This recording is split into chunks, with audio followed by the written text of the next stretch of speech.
teceram um comentário que meus vídeos eram bons, mas se eu pusesse uma camisa, eles ficariam mais profissionais. Na verdade, eu não quero que eles sejam profissionais.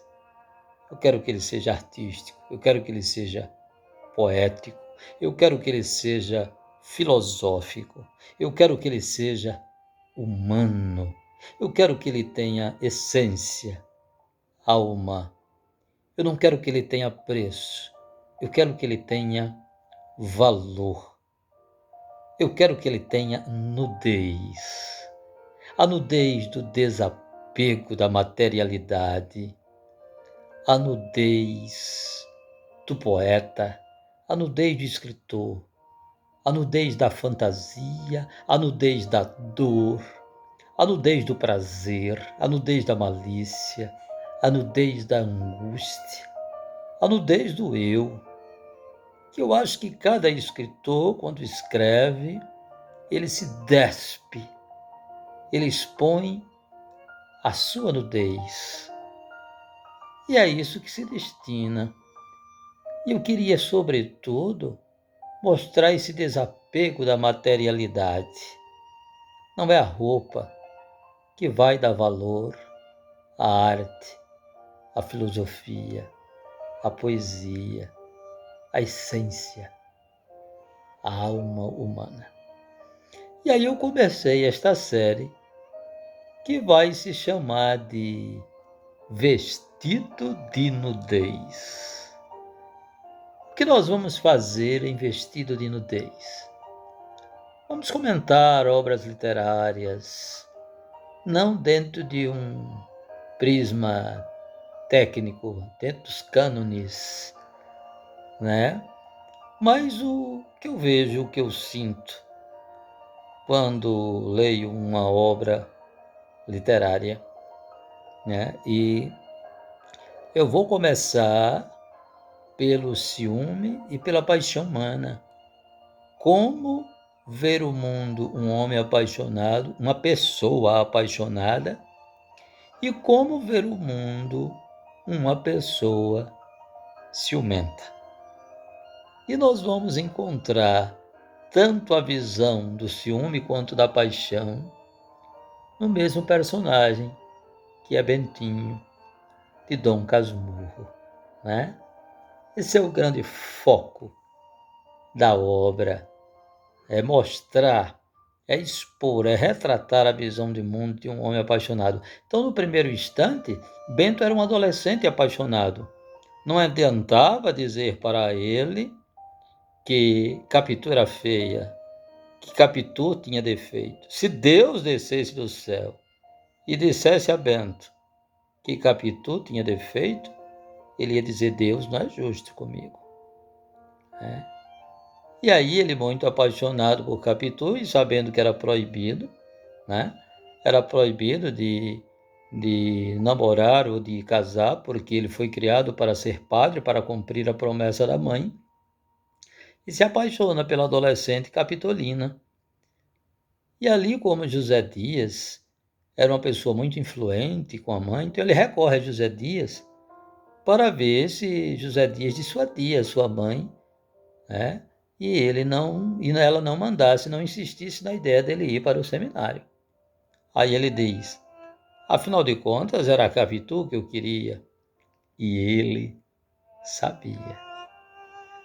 Mas aí, quando eu falei com ele, ele olhou para mim e disse: bem, Bento, eu vou tentar. Eu vou tentar, mas eu não sei se vale a pena. Você já reparou, Capitu, com aqueles olhos que o diabo lhe deu? Olhos de cigana oblíqua e dissimulada. Oblíqua, eu não sabia o que era. Dissimulada, eu sabia. Mas oblíqua, eu não sabia. E eu fui para a casa de Capitu para ver se era justo dizer que os olhos de Capitu eram assim. E quando eu cheguei lá, eu disse: cadê os olhos, Capitu? E ela me disse: o que fora? Você nunca vira antes? E eu ali, com os meus olhos enfiados nos dela, o que eu vi foi a doçura e a cor de sempre. Na verdade, o que José Dias disse era que Capitu tinha olhos de piriguete, de piranha, falsa, dissimulada, disfarçada. Mas ele estava na paixão, não adiantava dizer. Ele olhou e não viu nada disso. Na verdade, Capitu tinha mesmo olhos de ressaca. Vá, de ressaca sim. Por que ressaca?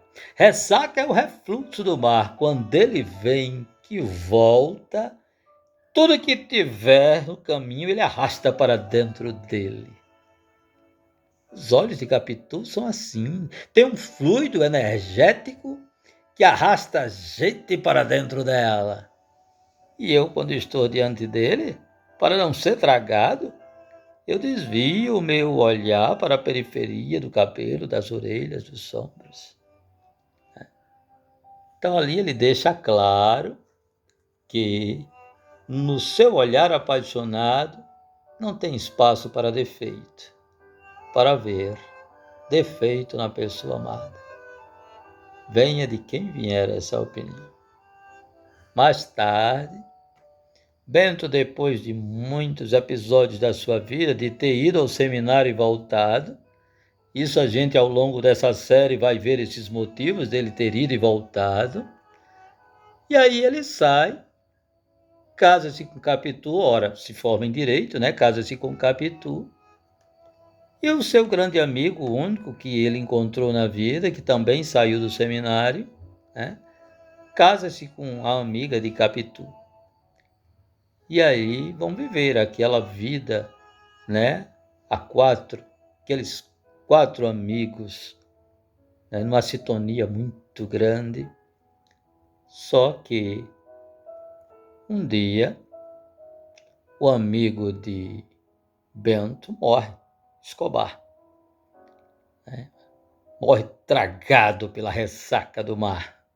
Aí vão fazendo aí a analogia das palavras que vão sendo usadas depois, um outro sentido, um outro efeito, não é? E aí Bento, muito casmurro, e por isso Dom Casmurro, pela sua casmurrice, né, pelo seu excesso de timidez, de introspecção, ele lá no velório distante, olhando de longe, de repente se depara com Capitu, olhando para o cadáver, amparando no ombro a viúva, mas olhava para o cadáver. Mas ela olhava tão apaixonadamente fixa que mal não lhe houvera ali rolado algumas lágrimas, poucas e caladas.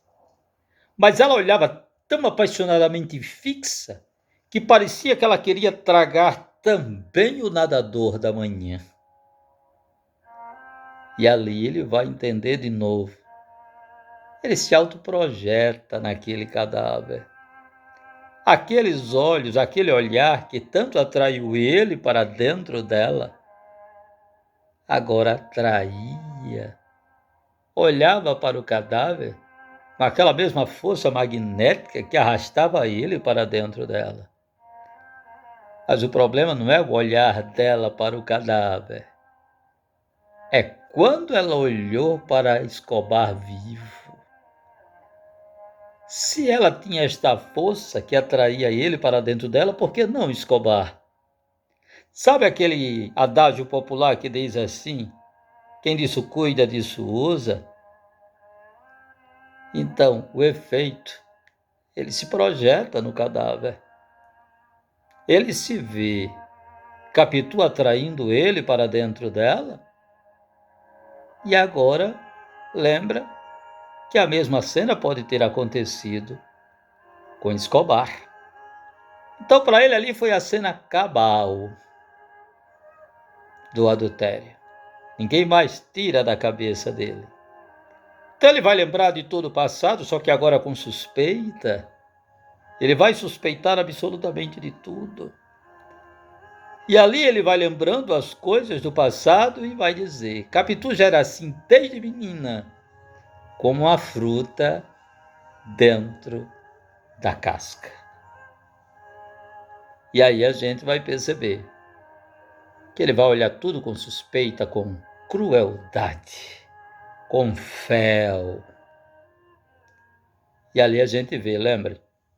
Como ver o mundo, o homem apaixonado, com doçura, com bondade, com esperança, com benevolência. Cada riso, cada gesto e cada olhar é uma esperança mais que brota no seu coração, na sua alma. Como é que ver o mundo, o homem ciumento? Cada riso, cada olhar e cada gesto é um chifre a mais que ele sente arrebentar na testa. Um homem apaixonado vê o mundo com brandura, com mansidão, com doçura e sem defeitos. O homem ciumento vê o mundo com amargura, com crueldade, vê o mundo com fel. Né? Daí nós vamos entender que para Machado de Assis, o adultério pode acontecer mesmo sem ter havido. Para que um homem ciumento se sinta corno, se sinta traído, ele não precisa ser traído. Ele vai morrer se sentindo corno. Ele não ama o suficiente para confiar. E todo o tempo ele pensa mal da pessoa amada. Então não há espaço para o amor depois que arrebenta o ciúme. Né? Então vamos nos valer aqui de Alceu Valença. O ciúme é a véspera do fracasso. E o fracasso provoca desamor. O ciúme foi a véspera do fracasso. E o fracasso de Bento provocou o desamor. A partir daí ele passou a odiar a única mulher que amou, o único amigo que fez na vida e o único filho que teve. Porque essa mistura era a prova do adultério dele. Então vamos, no próximo vídeo, no próximo capítulo, falar mais de Dom Casmurro, né? Hoje o prisma foi da paixão e do ciúme. Veja se não é uma nudez humana que está sendo exposta, né? A nudez da paixão e a nudez do ciúme. Então, um grande abraço com todo o fervor literário, com toda a nudez da alma e até o nosso próximo vídeo.